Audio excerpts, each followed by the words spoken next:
Good evening, everybody, and welcome to NerD TopiC. You know, everybody has a hobby or a pastime or maybe even a full-out profession that you just go 100% full-blown nerd over. Well, we got some nerds in the room over the topic Star Trek, even specifically Star Trek The Next Generation, and even more specifically, gravitating around season number 1. We have with us some fellow Trekkies, Paul, John, Chris. How you doing, guys? Welcome to the show. Hello. How are you? Pleasure to be here. Yeah. Let's go round robin and say hi to everybody before we start going into light speed or warp speed. Warp speed. Oh, come on, man. Already. Warp speed. You're merging the universe. Engage. Nice. We'll start with Paul Edelman. Say hi, everybody. Or say hi, Paul. Hey, guys. What's going on, everybody? Then we have John Fahres down below. Sorry. Hello. How are you? Longtime Trek fan since the late 70s, probably. Nice. Chris Marabella. How's it going, everyone? I'm rocking my Star Wars sweat talking about Star Trek. For shame. I'm more of the casual Star Trek fan. I've certainly always loved and admired Star Trek, but I'm certainly not as knowledgeable as some Trekkies are, and probably not as much knowledgeable as these three gentlemen here, but I'll try my best today. We're watching you, and I'm going to divert anything that I don't know and blame you, Chris. Yeah, right. There you go. Yeah. Cool. So I guess the main thing about Star Trek Next Generation, the more I've been thinking about it, is that there seems to be not contention, but just a lot of opinions, contrary opinions, that either people love it or hate it, like the first season of it. And arguably, a lot of people say that they can sense and actually tell that the production of it was sort of stop and go, and they were firing people and all this kind of stuff, and actors came and went. Do you guys, off the bat, just like general thoughts about season number 1 of The Next Generation, do you think it's sloppy? Do you think it's rushed? Do you think they didn't get their legs? Let's start with John. Just general thoughts about, that season. Is it the worst season? Well, the thing about any new show, whether it's a reboot or a continuation like TNG is, I think a first season's always going to be rocky no matter what show it is. Yeah. Any show I think I've ever watched, it's everybody sort of finding their character and the show finding its footing. But it had a lot to live up to with the original Star Trek, and all through the 70s of this underground fandom and then syndication, bringing in new, reruns, bringing in new fans, which is when I was a kid and started watching it in, the late 70s and into the 80s, and then the movies. And, so you had this whole set thing, and then these people coming in, and as you were talking about, there's people who think, well, they were pretenders to the throne kind of thing. I think it stands on its own. There are definite problems with season 1, in my opinion. There are writing problems. There are casting problems. There are just sort of directional problems. And first season, even though it was such a huge franchise it was part of, from what I understand, the budget wasn't huge. So a lot of the sets are cheesy, the styrofoam rocks and things like that, and other bits I may reference from that the guys in the podcast that I love. The Greatest Generation, which is on MaximumFun.org. I meant to mention that. So I have to thank them right at the top. Yeah, I have to thank them right at the top for reminding me of a lot of things from season 1. So I'm probably going to reference things that they've referenced. Cool. Quote your sources. That's very commendable. Right. Cite your references. Yeah, cite your references. Paul Edelman, what do you think? Sloppy season, the best, the worst? Can you tell when you watch it? I definitely think it's the worst season, but like John was saying, that's to be expected. I came to Star Trek, I forget what season it was, but it wasn't the first. I'm not sure that I would have become a fan if the first thing I saw was some of the episodes in the first season. So I will say that. Now, that said, if all the stuff you're saying is true about if that were true, then that just actually makes it even better, that they could actually because it's really still good. Right. It's, and again, to follow up with what John's saying, the characters are still being developed, and they're still figuring out even what what foundation the whole premise of the universe they live in is sitting on. Like, how does that continue from the first episode? And a lot of that could have even been Gene Roddenberry just jumping around trying to figure this out himself, and they have to make these adjustments for all we know. So I mean, considering like how a lot of stuff was up in the air, you know, I thought they did. There's a lot of compelling episodes. As I'm scrolling through, there's a lot of compelling stuff going on in there, and actually, when you watch it again after seeing all 7 seasons, some of them are even better than you remembered because of the way they followed up and tied into them in later episodes and later seasons. Right. So they actually, like, I think that they validated the shortcomings of the first season through subsequent seasons. That's one of the things that I always give franchises like grief for, because I don't love that something isn't this all-encompassing complete work. And I'm always like, well, you shouldn't have to read a comic to be able to read the movie, you know. But I'm learning that it happens more and more. Like anything that has like 5 seasons, or any movie like James Bond and all, sometimes they just reference that stuff, and it, you know, it's, who's to say it's got to be complete in one. So I'm changing. I'm growing. I even I watched all 11 seasons of MASH and watched and see what continuity mistakes that they made, and there actually aren't a lot, but they're there. So I mean, it's just, you know, it's a thing. Yeah. Chris, Marabella, any thoughts on that? Well, I definitely think the later season stuff is better, but I remember as a kid, I grew up more with the original series than the Next Generation, but I remember as a kid when I would watch the New Generation stuff, I was impressed that I thought it was going to kind of be like the same type of characters and carbon copy of what the original series was.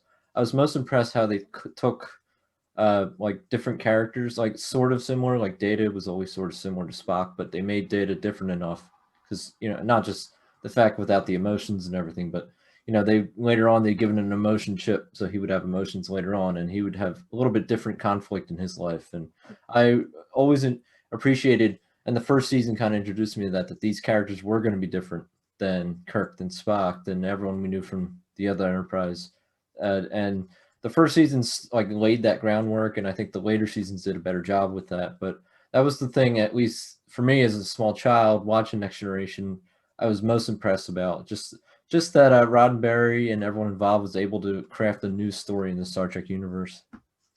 Yeah.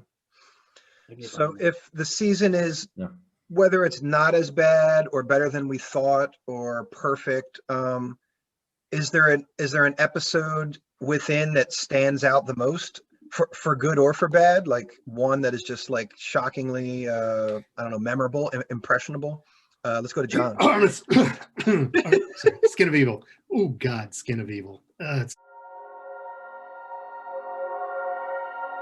So it's the kill off Tasha Yar in the worst possible way, and with a subpar villain. It's basically a big oil slick with a chip on its oily slicked shoulder. It's so bad. It's insultingly bad in a lot of ways, and it got Denise Crosby off the show because there was all these issues. And you know, I'm glad that later on in later seasons they kind of bring her back, and it sort of took her that long to take acting lessons. She was getting better during the season. By the time they booted her, she was doing all right. But yeah, that one, there's a couple other clunkers for various reasons in the season, but I can't, I was like, well, maybe this one would be, and I kept going back to Skin of Evil and just going, and it's later in the season. It's not even like an early one where they just like didn't know. They should have at least had a sense of how to do this. And it's just, the writing is weird and the villain is bad and they kill off Tasha Yar like a punk. And it's episode 22. Yeah, 22. Out of a 26 season or 26 episode season. So it's 25. Pretty late in the season. And it just, the set is cheesy, and I mean there's some interesting moments in it, but overall it's a stinker. Yeah, Skin of Evil. In my opinion. Sure. It's funny because I was going to do a bender and watch as many of them as I could, and I just got a little sidetracked, and I'm like, I'm in a little mood for this or that, or prepping for another show. But I went down and was scrolling through episodes to try to find a few that I thought or heard were the worst, and I was going to watch them again. And I saw that it was 25 episodes, and I was like, Jesus, I thought the CW was bad, man, but like 25 episodes for Paul, just for kicks, if you wouldn't mind, read the descriptor for Skin of Evil. Skin of Evil. Yeah. Counselor Troy is held captive on a deserted planet by a slick, black, oily, sentient, and immortal puddle of evil. With a chip on his shoulder. Yeah, it's literally an oil slick that occasionally is semi-humanoid shaped. Yeah. It talks like this. It's really bad. But it's through like a bad processor. Like you're talking into the back of a reverb amp. It sounds like it has asthma too. Yeah. For some yeah. reason. It's like, okay, get that guy some oxygen and maybe he'll feel better. Nice. Chris Marabella, do you have an episode in the first season that stands out? I'm looking through the episodes now. I would say, I saw the pilot years ago, so I would say probably the pilot because that was cool. They had I believe, if I'm remembering correctly, the appearance of DeForest Kelly from... Briefly, yeah. Yeah, briefly from the original series. He's the admiral that Data gives the tour, right? Yeah. Yeah, I think so. So I thought that was the coolest thing ever because that was one of the first things when I was younger. Is like there is like a crossover thing, and like the crossing over shows. So just for me, I think that made the biggest impact. And I just remember seeing the two different worlds of Star Trek merge, and it just kind of blew my mind as a kid. And I'm sure for some people introducing the Star Trek, that seeing that is like kind of like reaffirming the continuity is tight and. It is in that continuity of what happened with the original series. And so I think for some people, that'll probably be a rewarding one to watch. Yeah, that's the Trouble at Farpoint Station? Encounter at Farpoint. Encounter at Farpoint. Yeah. That is classic Star Trek novel, like Encounter at Farpoint. Yeah, right. Yeah. That episode has so much in it, including it being the pilot to introduce the whole crew and all that. Arguably too much, but I actually think they pull it off. I think like it jumps around and stuff, but I think it's a two-parter, isn't it? It's a pilot and then the episode, the second.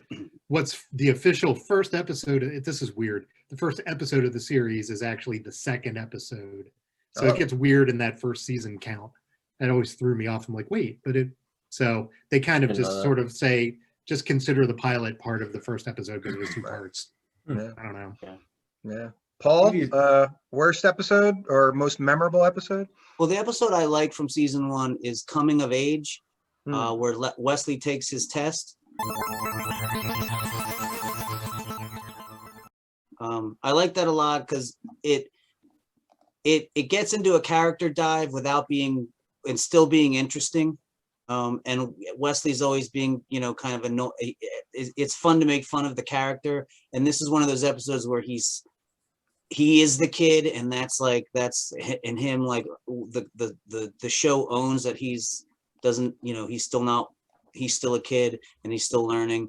And I just thought there were good plot points with the they always have two stories going. However, the other ones that I think are my favorite, but this would be my favorite in retrospect. It's either, I can't remember off the top of my head, it's either the last episode, the Neutral Zone, or it's the one called Heart of Glory. And the reason is because, so Heart of Glory, the Enterprise searches for answers as to why 3 Klingon warriors were the only survivors aboard a freighter just inside the Neutral Zone. And I think that's the one. It's either that or last. They don't, at the end of both of these episodes, and I can't remember which one it is, nobody knows what it is. And then the last one, while assigned to investigate missing outposts in the Neutral Zone. So in the end, nobody ends up knowing why those outposts are missing. Right. I forget which one it is, and it's never mentioned. It's never brought up. It's the Neutral Zone one. Yeah, I know exactly what you're talking about. Yeah, it turns out to be, you figure out it's the Borg. And when you watch it in hindsight, it's like it's never brought up because obviously they came up with that later, but that's what I was talking about. They made that connection and they followed up with these plot points that could have been nothing and no one would have complained, but it adds so much more watching it again to the story when now what that's going to be, and you're like, oh, I can't wait to watch the rest of the show, you know. So I forget which one that was, but whichever one that was, that's one of my. Yeah, I think that was Neutral Zone. I think that's the one where The they last see the episode. Romulans for the first time in like That's right. 20 years, yeah. and Yeah. you know, it's the very menacing "We are back," and sort Right. of, Right. you know. Oh, that's right. right. Yeah, yeah. And there's the goofy cowboy guy who's just like, this isn't too bad. Oh He's yeah, talking that's to the you. people in, He's in bluffing. the Frozen people. Yeah. Yeah, yeah, You yeah. know, the Yeah. interest alone can buy this ship. You know, the, Right, yeah, the yeah, the typical one, Wall like- Street guy, the Yeah, yeah, yeah. redneck, and the housewife. So That that's why I really Mm. like that one, and that's if not the other one where Wesley does his Starfleet admissions training, then the Neutral Zone because of that. Yeah. I'm curious, you guys, the one that's the second to last episode, which set up a great mystery and suspense and then never paid off on it anytime later in the series, was Conspiracy. The one with the gills in the back of the neck and the parasites. Oh yeah. That's that Didn't one, they? you know, it's going Don't in think- through the mouth, and They don't give you They the follow answer. up with Yeah. that. they never did. It was this whole thing that at the end, the lieutenant commander that actually had the mother creature in him, Yeah. they catch him beaming this message out, and Data says it was beamed out to an unexplored part of space and basically showing somebody that this is where you can come to. So it's like, Wow. ooh, these things gonna come back. They never come back. And I'm Shit, like, like it was in a such movie. a great idea. I know. It was such a great idea, and they never followed through on it. You get the Borg, which I guess is kind of that idea taken to a different direction, but Right. it's not the same thing. It's not these little dudes with the gill out of the back of your neck Yeah. That's even- eating maggots or whatever. Oh, yeah. He asked Picard to eat. Come on, Picard. Like, join us for dinner. We'll talk Yeah, about because everything. Just noodles, Picard. Yeah. Yeah. because you think Riker has been taken, and it's that Crusher figured it out in the whole thing. Right. But Right. yeah, I love that episode in a lot of ways, even though there's some cheesiness to it, especially the fight scene with Worf. But I'll tell you, when when they set their phasers on Kill and destroy that guy's head, yeah, they totally blow that's his serious. head. Like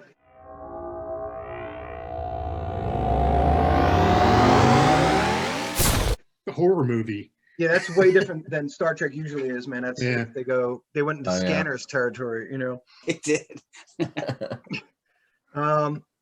It's funny you brought that one up because if they are indeed back to back, I think it's Conspiracy in the Neutral Zone. Yeah, so the last two episodes of the season. It's 2 episodes that give you like a not strong, like definitive ending. It's really like I Yeah. like shit like that because I'm just like, cool. Like we don't need to know all the answers, but some people feel like, no, I need to know. You know, like Well, But I they felt like clearly it's- wanted to oh, lead God, you sorry. into the next season with Mhm. some interest and mystery to grab onto or something. right. Yeah, because it isn't until later they start doing like the obvious cliffhangers, like Best of Both Worlds and Times Arrow and all that stuff, Yeah. where it's like you have to wait the whole summer for it to come back in the fall and see what happens. Yeah. Sometimes it was worth it and sometimes it wasn't. But Have any of you guys ever been to a Star Trek convention? I have not. No. Chris? Nah, I've always wanted I'm to. the only one. I saw Wow. John. Like, I'm no stranger to cons, man, and I've met Star Trek people at other cons, but I never. Yeah, I got to go back in my history here. I went in high school, so this is the late '80s. I grew up in and around Baltimore, so they had one. A group in just north of Baltimore had one called Shore Leave that they started in the early '80s. So by the time I went, I guess it was like 7 or 8 at that point, that their 8th one. It was at this, conference hotel way north of the city, across from a shopping mall. It was terribly exciting. Oh wow. But that was the one. Was that the one I met? There was one that Marina Sirtis was at, and I have a signed. You can't really see it, but I have the one in plastic back there is a signed little photo from her. There was one that I went. John Delancey was there. Mark Leonard, who played Sarek. Oh wow. There's another. I went to a couple of them. There's another one I went. George Takei and William Campbell. So William Campbell was the Squire of Gothos in the original series, and he played a bunch of different people. I think he played a Klingon at some point, and yeah, so there were some good people there. Had a really good conversation with George Takei, which would take way too much time to talk about. Yeah, and then more recently, like Wizard World and things like that, where you see just people from all over the place. But specific Star Trek conventions were an interesting thing, especially back then. I will say that I would have gone back in like the late 80s, early 90s if I had known of an opportunity presented itself. I would not have been averse to going at all. I would have been like, yeah, let's do it. But I was too busy being a barfly. Yeah, I was big old nerd, and me and my buddy decided we were going to, drive 40 minutes to this thing, and I think the one I went to, we actually stayed the weekend. It was one of the few times I've ever like gone and stayed like right at the place or right near the place, and it was fun. Yeah, I always wanted to do that. Sorry, Chris. No, it's fine. I think it's nice that Star Trek's kind of expanding its horizon with all the new shows and everything. So I think whenever conventions go up and running again, we're going to have a lot more people going out to them than people binging. Yeah, there was a dry spell for a while with Star Trek before like the 2009 reboot came around, because like the Next Generation films kind of were, hit or miss, especially the last one. Was it Insurrection? I think so. I think so, I didn't mind that one, but a lot of people Nemesis was the last one. That was the one with the clone Nemesis. Picard, Romulan, right. Data bites it. Yeah. Yeah, that's the one I'm thinking of. Yeah. That's the one with Tom Hardy? Tom Hardy's the clone, I like that one too. I like parts of that. It suffered some weird writing, but here's a question for you guys. So talking about binging shows and having all of those shows on, there's a documentary, it's for free on YouTube, of Deep Space Nine. And that's one of the things, it just reminded me of how they have said that, people being able to binge the show start to finish, they have a lot more fans now than they think they ever had during the original run, because that was that series actually tried to be like a running story arc through every season. I don't know if Next Generation ever did that. I think they got a little more into that later on, where you would revisit something, the Borg, or a Data lore story or whatever, something from the past, or Worf's continuing Klingon homeworld drama. But yeah, it's a really interesting documentary if you get a chance to watch. Okay. I think the thing that got me into watching, like when Deep Space Nine came on, the thing about Next Generation as it got into the later episodes to the end was just the overall feel of the show. And I can't explain it. It's like the way they did the hum of the ship, and there's like this never music, and it was just like this really slow moving. So it's really character driven, but it's like you have to be really invested in the characters and stuff like that for it to not be boring as shit, and like, but it's also at the same time it wasn't, because they just have this like aura to the show at that point. And it seemed to me that Deep Space Nine just immediately, like whatever that formula was, like just grabbed that aura and said, we're going to take this and make it part of our show now. And so the way the characters move and talk to each other, the way the scenes are shot, the pacing of it, and the hum of the space station, that's sort of in the background, like all of that was just exactly the way it moved into it completely naturally, as far as from a filmic standpoint. Yeah, I think the Next Generation set the tone even more so than the original Star Trek series, because there was that big gap. Yeah. Next Generation just set the tone for any sci-fi long-going series like Babylon 5 or all that. It just, so I know what you mean, Paul, and I'd love to see if some of the production people were even the same. Like maybe they use some of the same people that are just like, yeah, we got this worked out. Literally, he's the guy. Just keep him on it. I think the guys from Trek that went to Battlestar Galactica, right? Oh, really? Was it Ronald D. Moore? Wasn't he involved in Next Generation for a while? There's a lot. I think there is a lot of that crossover. But yeah, sorry, Chris. I think I got you. No. Yeah, so I think Next Generation also helped because a lot of the original series fans picked up on the show after it aired, because it was only on for 3 years. So I think Next Generation helped the Star Trek brand because a lot of people caught on to it while it was on air, and it lasted longer than the original series. Like I know some of my dad's friends, he was telling me that they didn't even really watch Star Trek in '66 when it came out, and they caught it years later, especially when the films were coming out. They would show reruns all the time. Yeah. So I think Next Generation might have reached a larger audience and might have even had, for that generation, like more compelling stories that might have been more relevant or just meant more to them than the original series did. Did you guys like or dislike the, let me try to do this without messing up, but the aspect ratio in Star Trek Next Generation, it's like 4:3, the box. Yeah, 4:3. Yeah. I've been on like a binge of watching movies, especially like, your typical, Oscar winners and your epic like American cinema kind of widescreen, like ultra wide. So, I was prepping for this show and I'm like, all right, I'm gonna binge Star Trek, and boom, thing got clamped, and I was like, I forgot about that. But what do you guys think about that? Like, Paul, let's start with you. I never noticed. Okay. So Yeah. I guess the answer would be that I liked it, There you because go. if it bothered me, I would have noticed it. Right. Yeah, that's something I never really noticed either, to be honest. Like I would just get into something. Like if I was bored with something, I would notice it.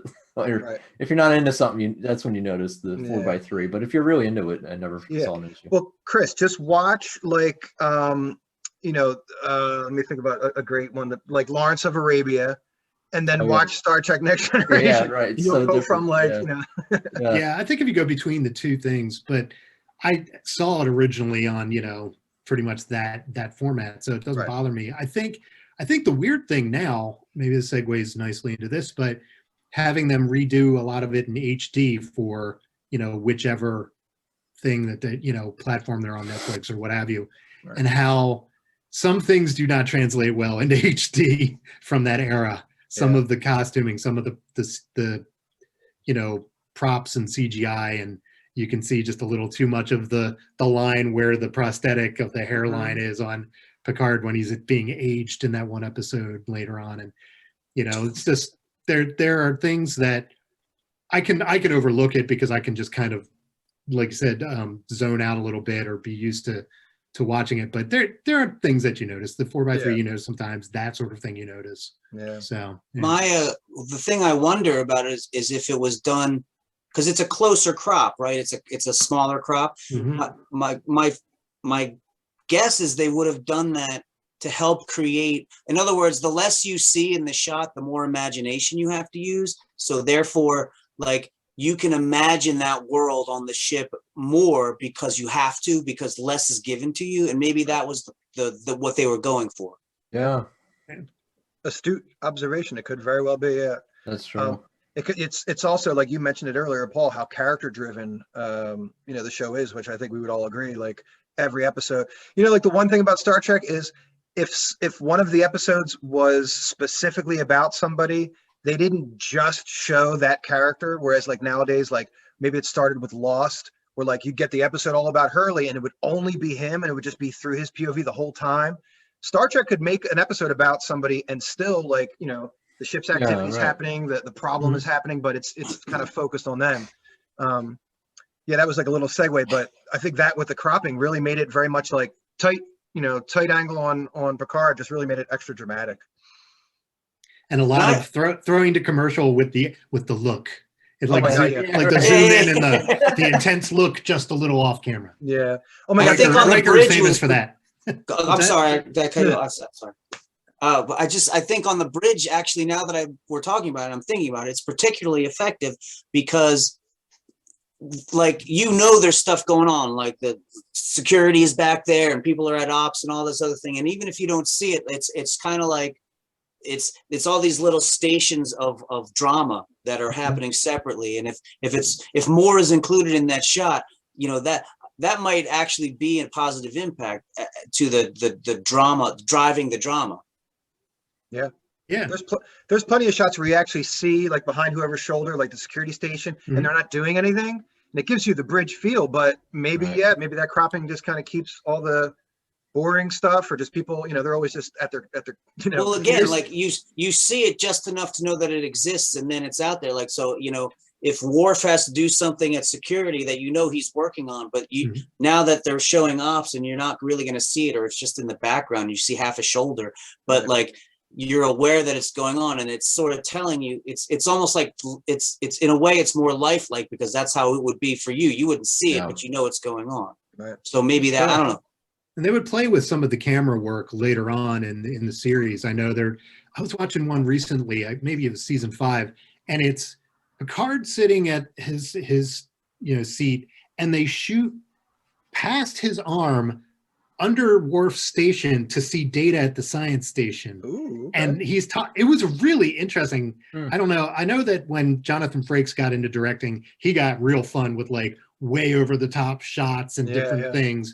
But that, I don't know if he directed that one, but that particular shot, just like they really started having fun with like, what can we shoot through? How can we do the same thing differently? Yeah, they weren't doing that much of that in season 1, but you know, later as the series went along, it got better with that. So guys, we're at the 1 minute mark. This is going to be a harsh cutoff. I'm going to let's try to do this in 30 to 45 seconds. We're going to do one answer, one Rapid answer only, name answer. Here we go. Okay. Best character, Paul? Data. John? Guinan. Chris? Data. Data here too. Most fearsome enemy, Paul? Probably for the Cardassians. Ooh. John? I'm going to go back to the little blue gill things from Conspiracy that we never get to see again. Yeah. Because they were Chris? creepy as hell. The So, Borgs. Chris? The Borgs always terrified me, so I'm just gonna The go with Borg. the Borg species. Yeah. And Q, if he ever really decided to just destroy them, he'd be like vicious. Yeah. You know? Right. All right, guys, that's the harshest cutoff. To live long and prosper to all of you. Thank you for being here, John, Paul, Chris. I'll leave everybody's link in their Instagram during the video so you can find these guys. We'll have to do a sequel another time, but thank you for being here on Nerd Topic. Please subscribe man. to the channel.